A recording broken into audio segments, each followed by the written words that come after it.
वेदव्यास जी कह रहे हैं कि हे जन्मेजय, तुम भी चिंता मुक्त हो जाओ।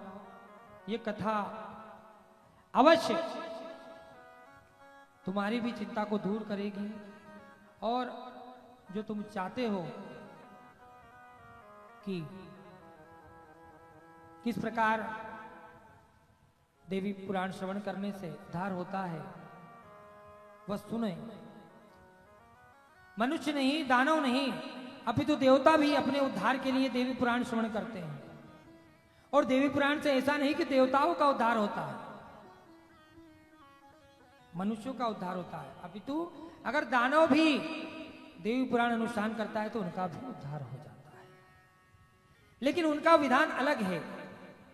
मनुष्य मां का सात्विक अनुष्ठान करे एवं देवता और राजा मां का राजसी अनुष्ठान करे, और दानव अगर अपना कल्याण चाहते हैं तो वह मां का तामसिक अनुष्ठान अर्थात बलि जिसमें दी जाए बलि संबंधित अनुष्ठान करे। क्योंकि मां जानती है कि दानव अगर बलि कराता है तो उस यज्ञ पर जो बलि होती है वह अहिंसा बलि होगी और उस पशु का उस बलि के माध्यम से मोक्ष हो जाएगा। और अपितु जन्मेजय से वेदव्यास कह रहे हैं कि राम ही नहीं, विष्णु ही नहीं, अपितु कृष्ण जी भी उस आद्या शक्ति की ही लीला है। तो जन्मेजय बड़े अचंभित होते हैं कि कृष्ण जी उस आद्या शक्ति की लीला है। एक बार, ये देवी पुराण में नहीं है, एक बार भगवान शंकर कैलाश पर्वत पर अपनी पत्नी पार्वती के साथ बैठ करके ये विचार कर रहे थे और कह रहे थे कि हर युग में मैं पुरुष रहता हूं, तुम स्त्री रहती हो, तो क्यों ना हे पार्वती एक बार ऐसा किया जाए। विचार कर रहे हैं, वो मां से कह रहे हैं कि क्यों ना एक बार ऐसा किया जाए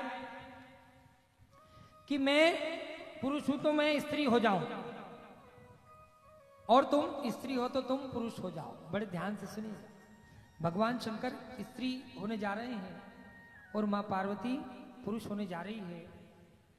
तो क्या पार्वती अगर ऐसा होता है तो क्या तुम मुझसे उतना ही प्रेम करोगी?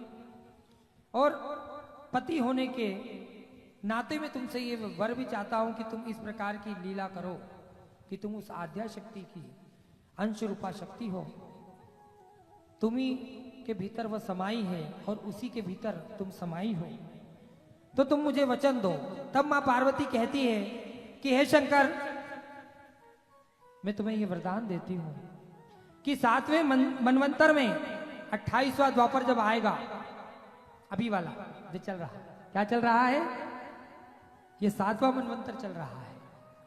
तो जब मां उस समय कह रही है भगवान शंकर से कि जब 7वां मनवंतर आएगा और 28वां द्वापर होगा, अभी जो चल रहा है वर्तमान,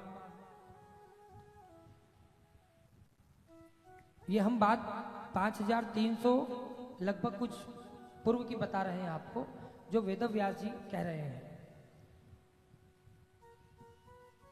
तो मां ने यह आशीर्वाद दिया शिव जी को कि उस 28वें द्वापर में आप राधा रूप में